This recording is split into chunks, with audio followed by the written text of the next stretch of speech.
Welcome back to Sunday Nights on the PPR channel. It is time for Immortal Shadows, and I am your host with the ghost, the paranormal pastor Ezekiel Kincaid.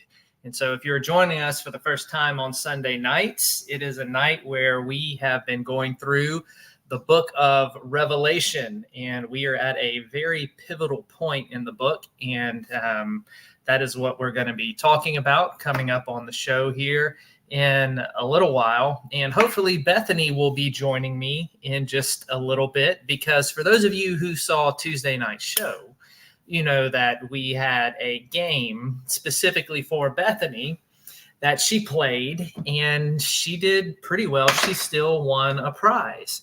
And so we have her prize for her tonight. So as soon as she comes up, I know she has been avoiding it. She does not want to receive her prize. And I, for the life of me, cannot figure out why. I mean, the game she played last week was so great.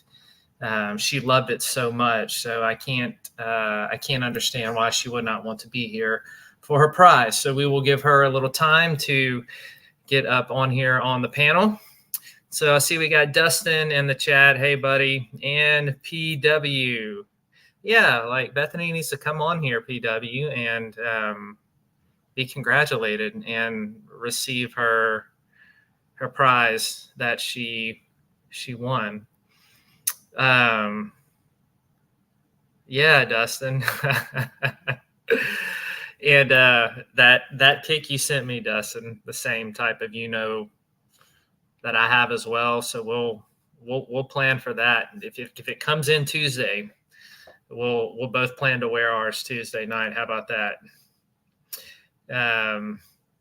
So if you're good with it, Dustin, I'm good with it, and we'll see what she says. Also, I'm not sure if Emma is going to be singing tonight or not. I'm not sure if she has gotten her songs ready. So it may just be me tonight, y'all. I don't know.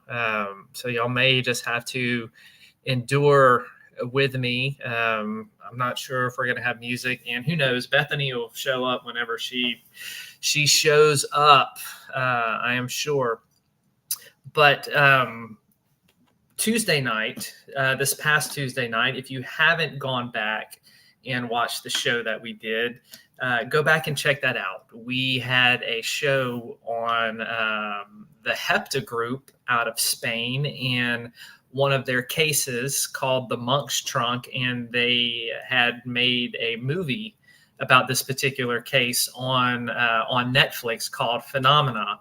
And it was really something I'd never heard of. I'd never heard of this group before. And so I started researching them and was like, man, there's a lot here, enough to do a show on. So that's what we did our show on last week, was this paranormal parapsychology group out of Spain and one of their popular poltergeist cases. So go ahead and check that out. It's on the channel. Hey, NH Mountain Girl, welcome to the chat.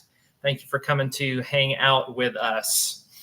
And this Tuesday night on Southern Discomfort, we are going to be examining another so-called exorcism that took place in Australia and had disastrous results. And you can check that. They made a movie about that particular case. I mentioned it last week.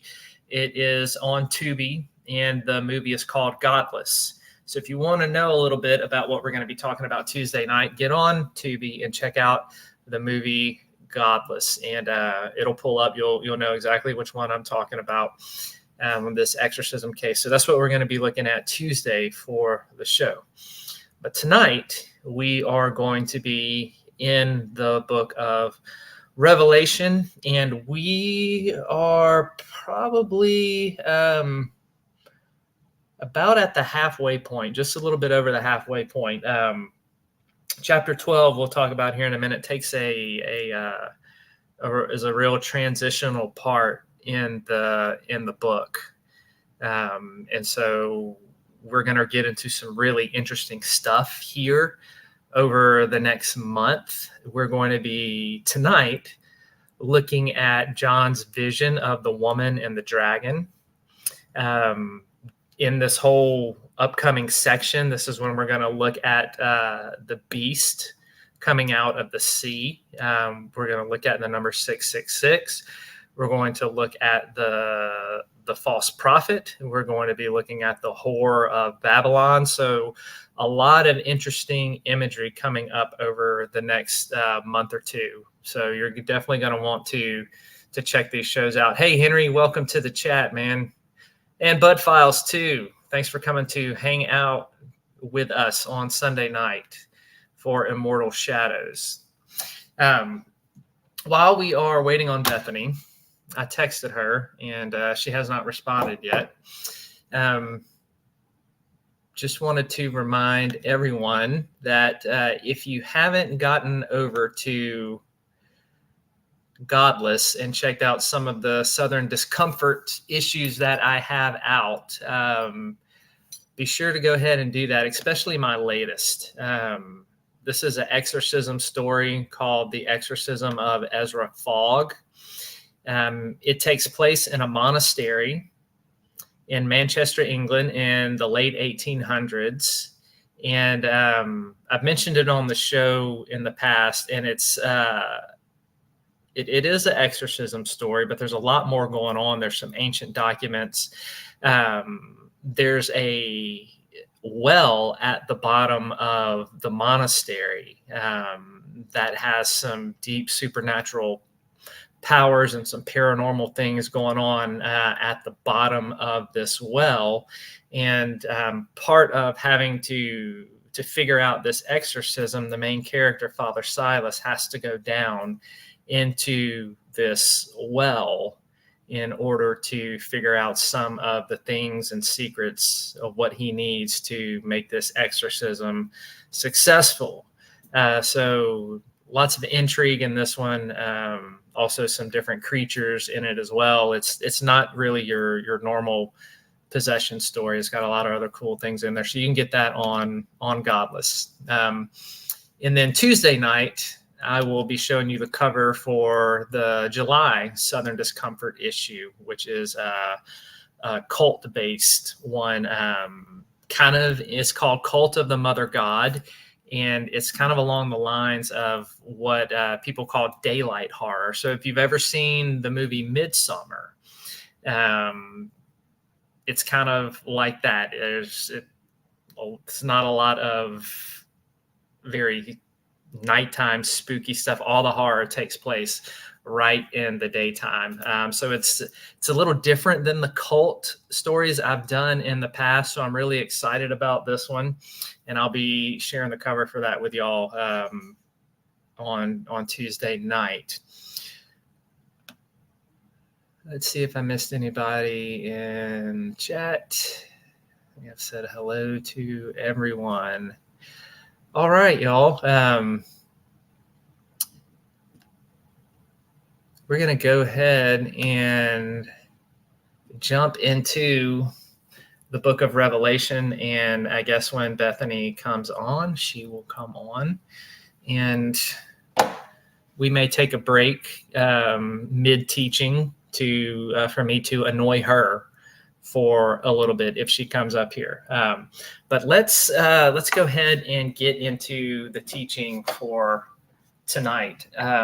Revelation chapter 12. This is where we are picking up. So if you have a New Testament in front of you, or you want to look it up online, go ahead and do that. And we're going to be going through just the first 6 verses of this vision. Now, I skipped the end of chapter 11. I skipped the 7th trumpet because basically what you have with the 7th trumpet is some of the things in the same themes that had already happened at the end of the bowls, right? You have the sounding of the 7th trumpet. You have the return of Christ. You have the end of all things. And remember, we talked about these things going in cycles, how the book, each vision kind of starts off talking about persecution, judgment, the end, persecution, judgment, the end. And that's kind of what the seventh trumpet ended with. So I just kind of skipped over that, and I didn't want to do a whole show on that because there wasn't enough there. So we're jumping straight into Revelation 12. And the thing about Revelation 12 through chapter 15, you've got something going on here. In chapter 12, this is considered by scholars as the center, as the key to the entire book. And in chapter 12, we begin a whole new series of visions that is going on here. And through chapter 12 all the way through, let's see, all the way through the end of 15, or actually the beginning of chapter 15, in these particular visions that John is going to give us, right? We talked about the woman and the dragon, then we're going to get the beast from the sea. We're going to get the false prophet and some other things.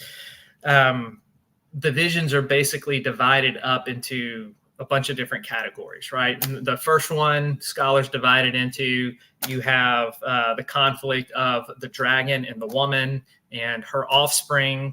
And then we're going to get into the next vision after that, which is going to be the beast from the sea coming up to persecute the saints. And then you're going to have a beast from the land coming up to persecute the saints. Then the fourth vision in this section, you're going to have the lamb and 144,000.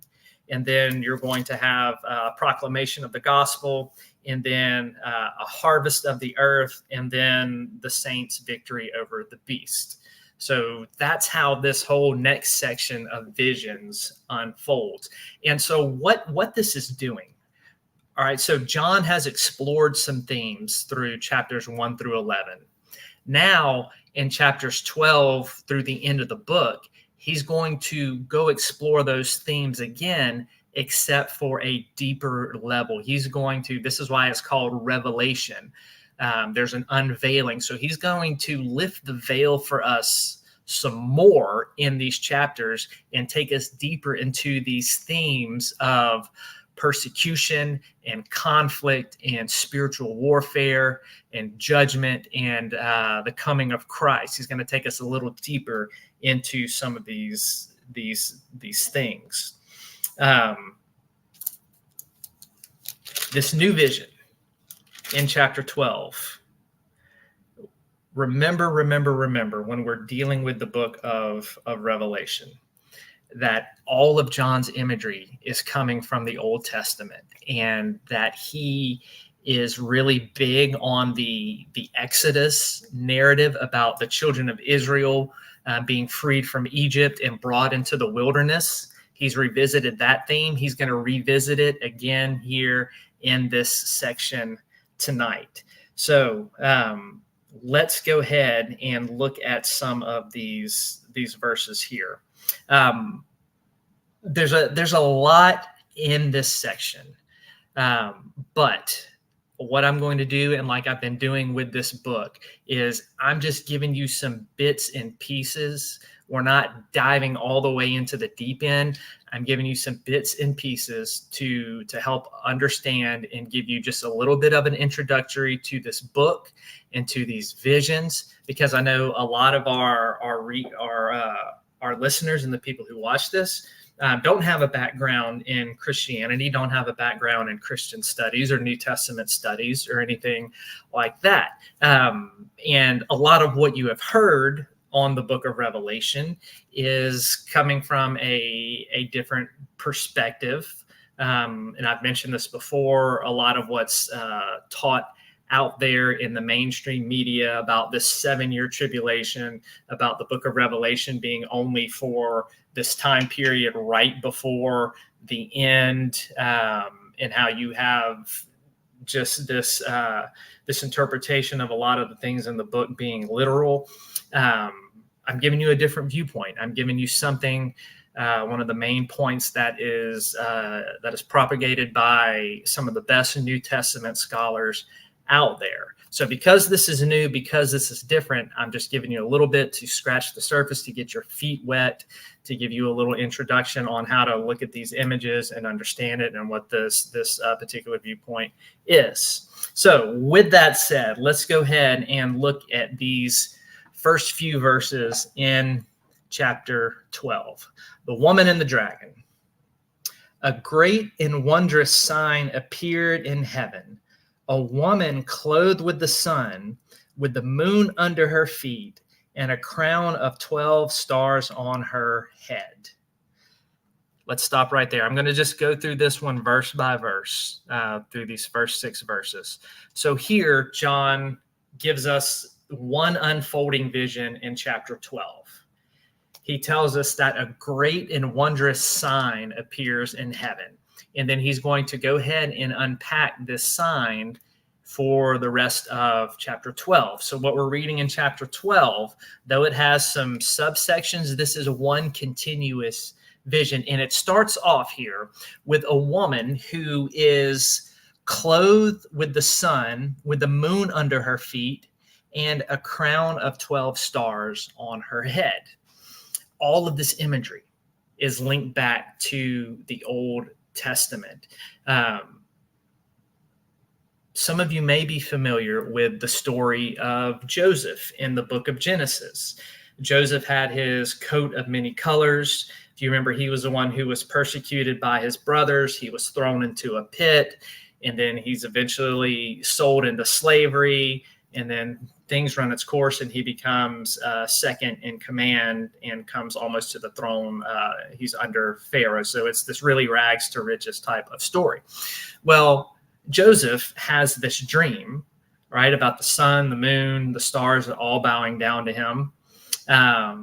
You also have in other different Jewish interpretations, they interpret Abraham, who was the father of the Jewish nation, Abraham and Sarah, and as being the sun and the moon, and the stars being all of his offspring, because God tells Abram to look up at the stars, and your offspring is going to be countless. So this was God's promise, and Abraham started the Jewish nation. So this idea of the sun and the moon and the stars and all of this together is meant to give a symbol of God's covenant community, of the people of God. So this woman here, all right, the woman with the sun and the moon and the stars, it's given the idea of God's people. And the woman is presented in scripture. A lot of time Israel is presented as an unfaithful bride. Sometimes she's presented as a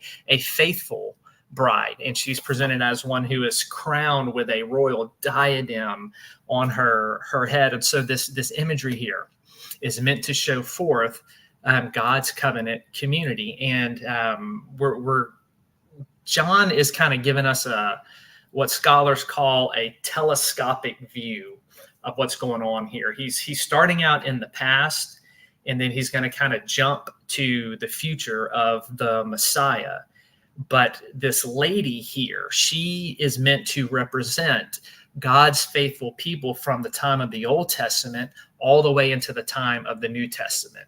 So remember, John will take symbols from the Old Testament. He kind of makes them his own and applies them and interprets them in a very New Covenant, New Testament, Christocentric context. And that's what he's doing with this imagery of the woman. So we have this woman, right? The 12 stars, again, that number 12, symbolic of the 12 tribes of Israel, God's faithful people. She was pregnant here in verse 2, and she cried out in pain as she was about to give birth. The symbolism of pregnancy and crying out in pain is one of persecution in the Old Testament. It's one of labor and travail and trials. So here we have this woman, God's people, in the birth pangs, right? She's going to go through a season of trial and temptation. And we see that with God's people all in the Old Testament. We see what this whole entire book is about, the book of Revelation, which is about God's people going through persecution and suffering. Again, John is giving us the same imagery, just with the same theme with different imagery. And so she is crying out in pain, and she's about to give birth. Then we have in verse 3, another sign appears in heaven. An enormous red dragon with 7 heads and 10 horns and 7 crowns on his head. The dragon, or the serpent, going all the way back to the Garden of Eden, this serpent, this chaos creature. We look in other passages in the Psalms, in the prophets, Leviathan, this great twisting, chaotic serpent, who is slain by God, this chaos creature. All of these things, these symbols are being taken out of the Old Testament, and they're being applied to this Satan figure in the New Testament.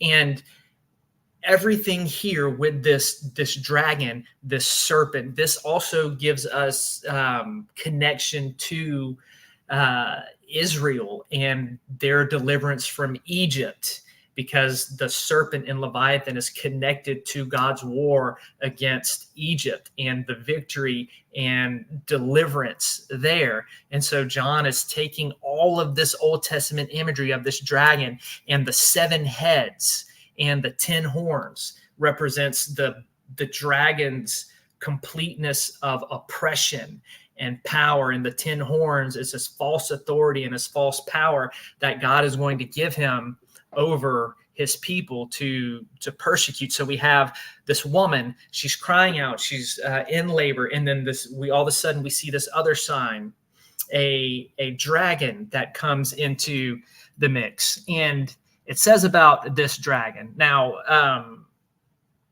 there's imagery here with the dragon going back to the book of Daniel as well, this imagery of the heads and the horns, and the same type of imagery is going to come into play in chapter 13 with these other different beasts. But what we're getting here is a picture of the dragon. This is Satan. He is the one who is fueling the persecution against God's people. And we're going to see that as this unfolds, that it is the dragon who is behind the rising of the beasts. It is the dragon who is behind the rising of the false prophet. It is the dragon who is behind the whore of Babylon.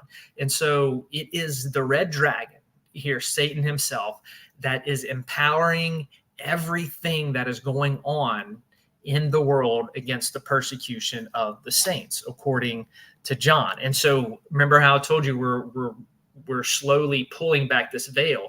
Up until this point, we don't have this big of a direct reference to Satan himself and him being the perpetrator behind what is going on. We have some allusions to it, right? That we've looked at in some of the other chapter.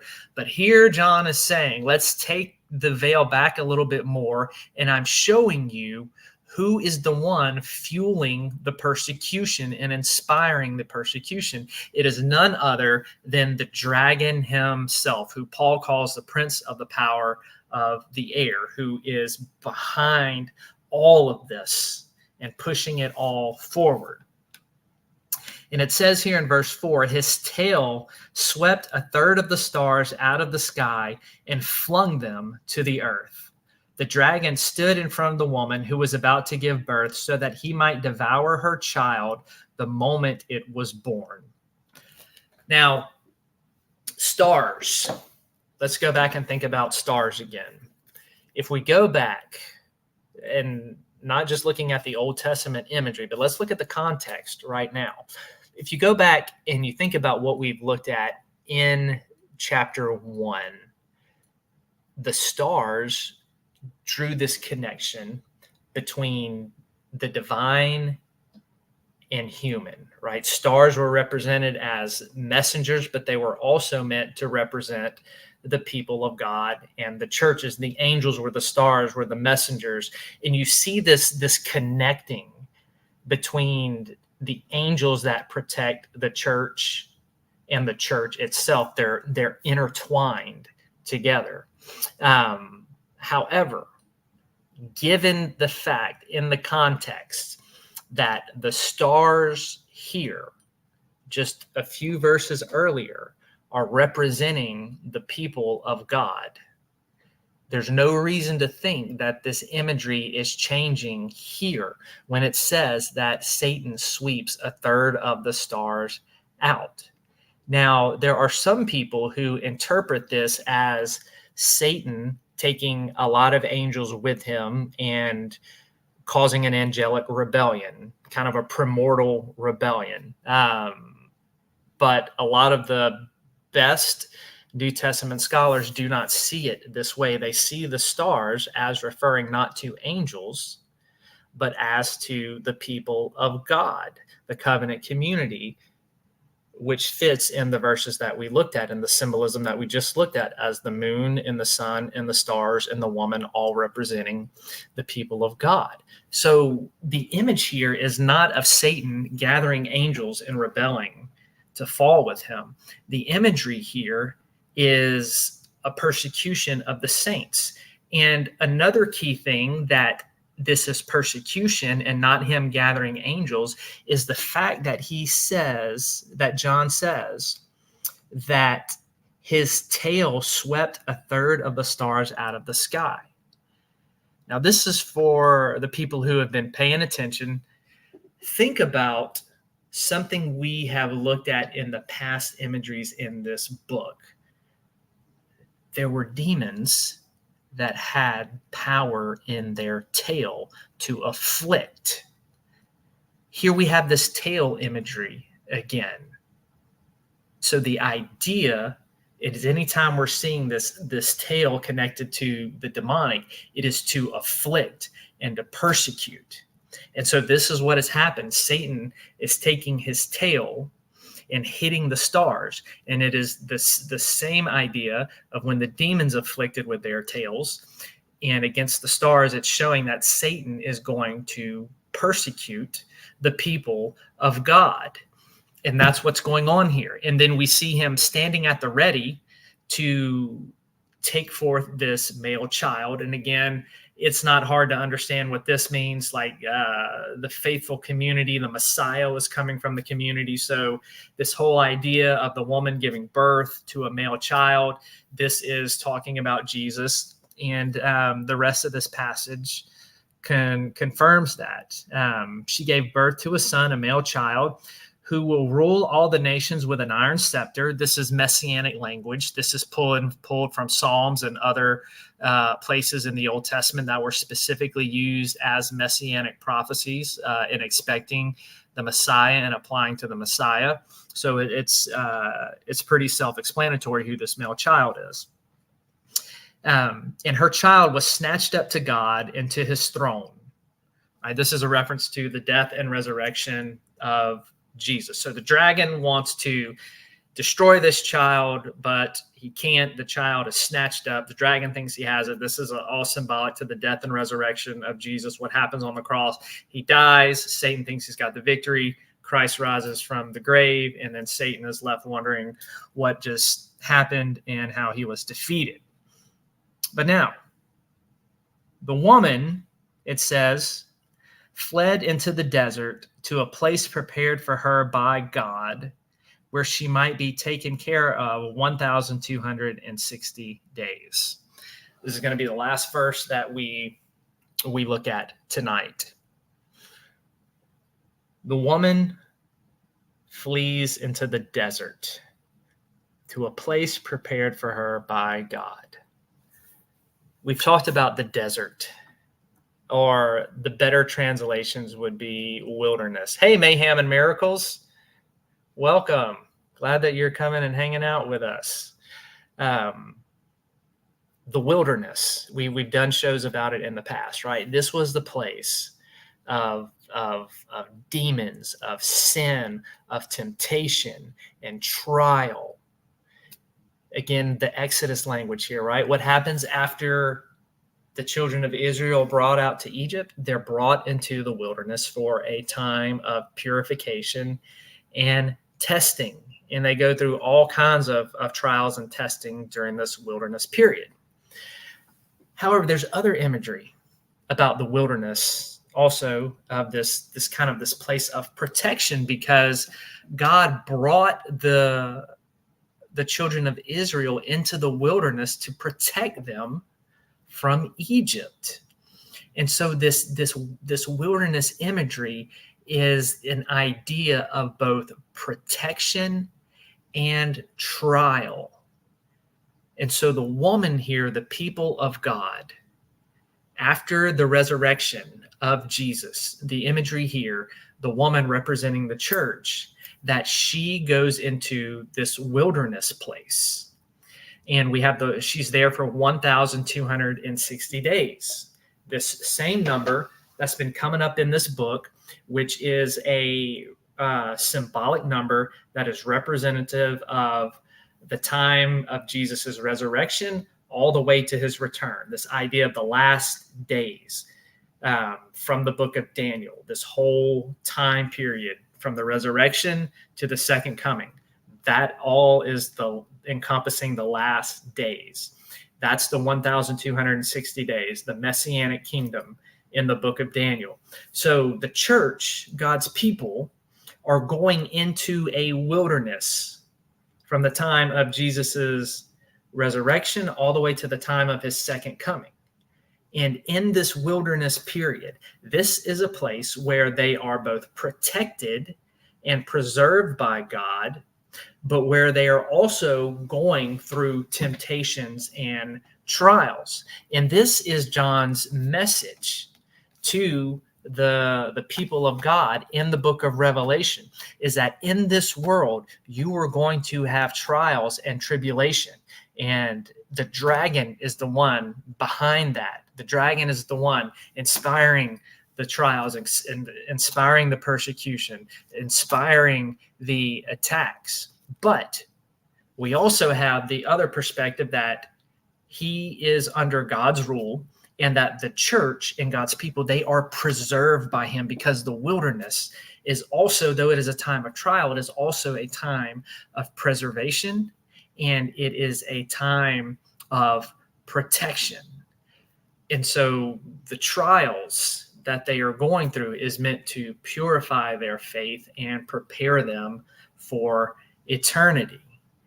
And so we have all of this tension going on in the book of Revelation, that God does not pull his people out of the world.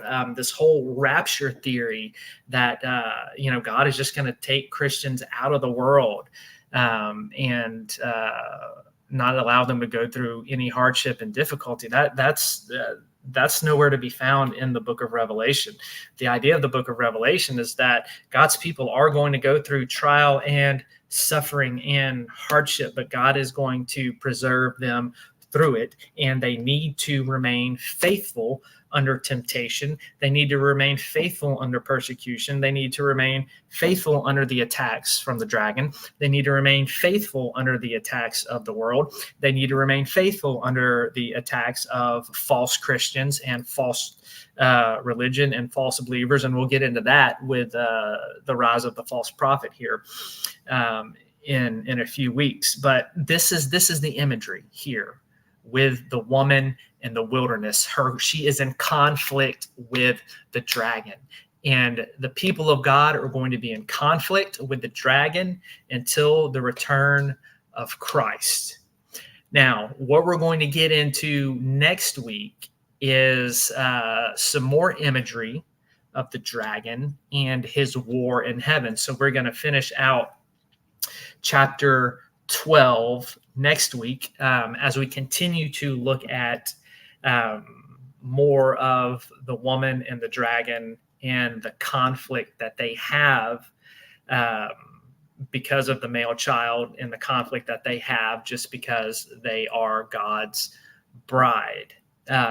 So that is, now, as you can see, right, we just went through 6 verses, scratching the surface of it, and that took me 30 minutes. And there's still so much more in these verses to bring out about the Old Testament imagery and the meaning and stuff like that.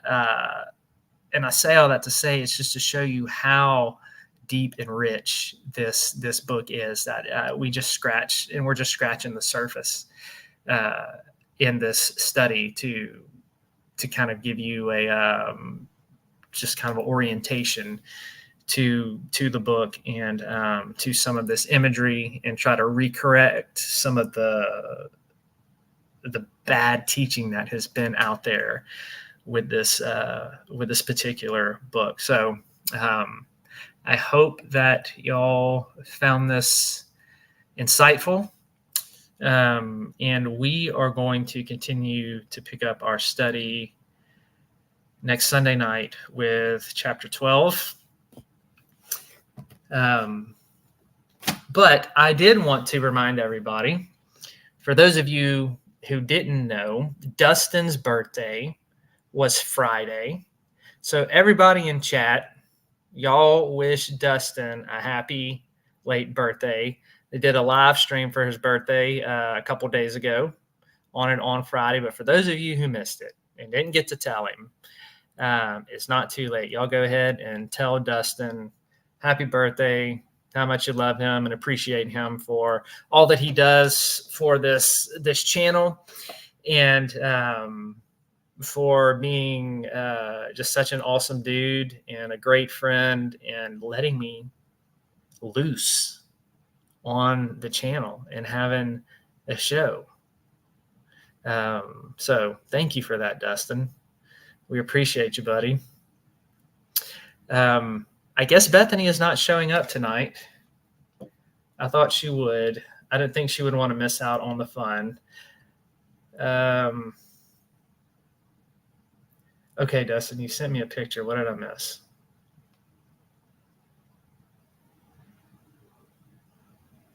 Oh, yeah, okay. A box for Bethany.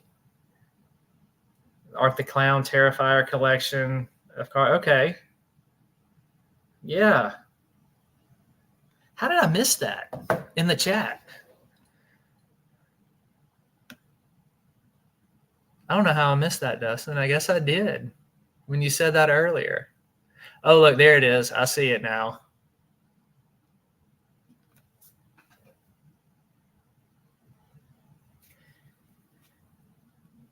I see it now. And on the video, right, for Dustin's birthday, Tanya did a video for Dustin. It's got pictures of us all. So check that out. That's on there as well. So she put that together for him. It was really sweet and special. So we love you, buddy. Hope you had a good birthday. Hey, Jacqueline. Welcome to the chat. I hope I didn't miss you earlier. If I did, I'm sorry, but I see you now. I see Elaine. Hello, Elaine. Welcome to the chat. We are just finishing up. Oh, it's in our intro list. Okay. It is in there? All right. Let me go and find it, and I can play it.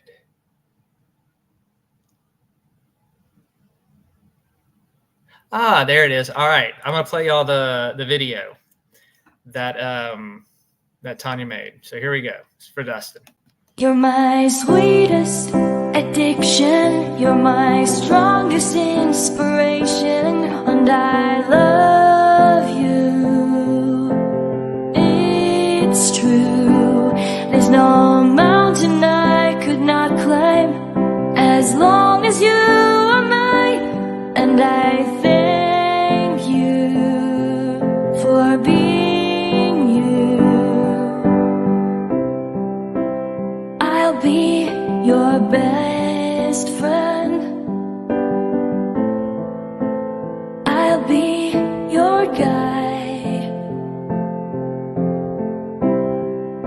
whenever you need me.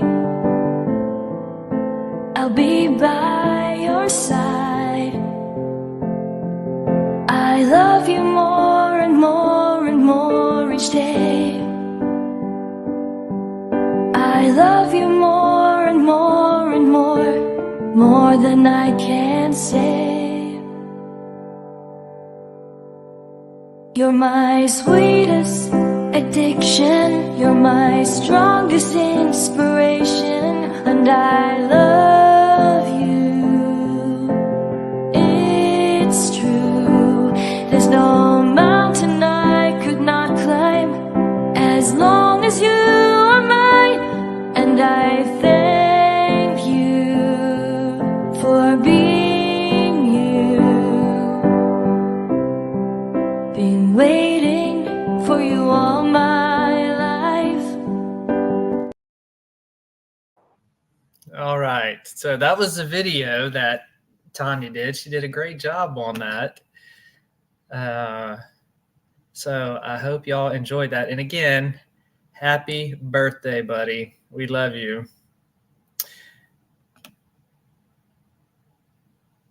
I'm glad you pointed that out. I didn't know it was in there, man. So glad we got to play that. That's awesome.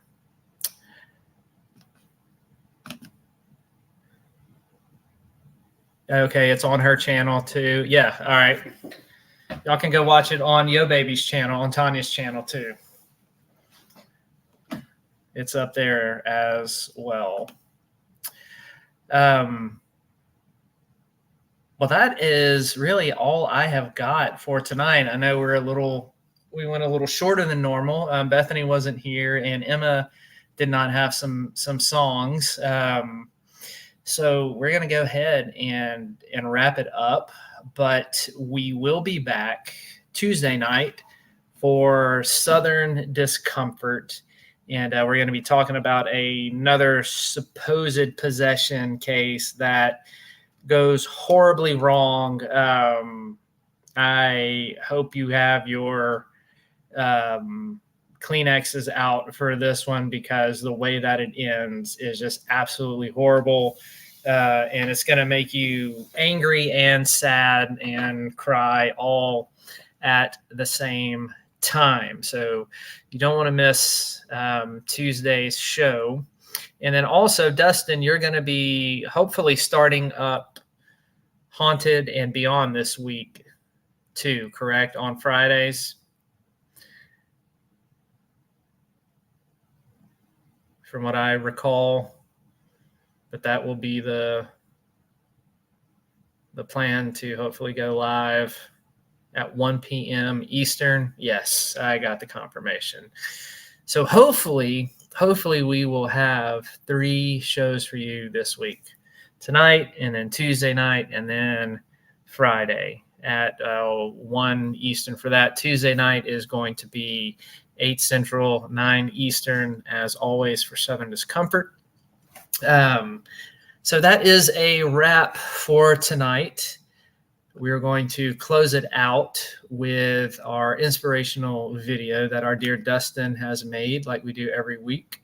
For those of you who joined in late here at the end, if you want to go back and do the replay and check out what we talked about in Revelation chapter 12 with the woman and the dragon, watch that before we get back on here next week and continue looking at that vision of the woman and the dragon. Be sure to check that out. But thank you, everybody, for coming and hanging out with us for a little while. Thank you, everybody in chat, for the support and the love. And we will be back here on Tuesday night. Is this what giving up feels like? I don't know, I don't know. Tell me, have I lost my mind? Nowhere to go, so far from home. Is this what giving up feels like? I don't know, I don't know. Tell me, have I lost my mind? So I break and hold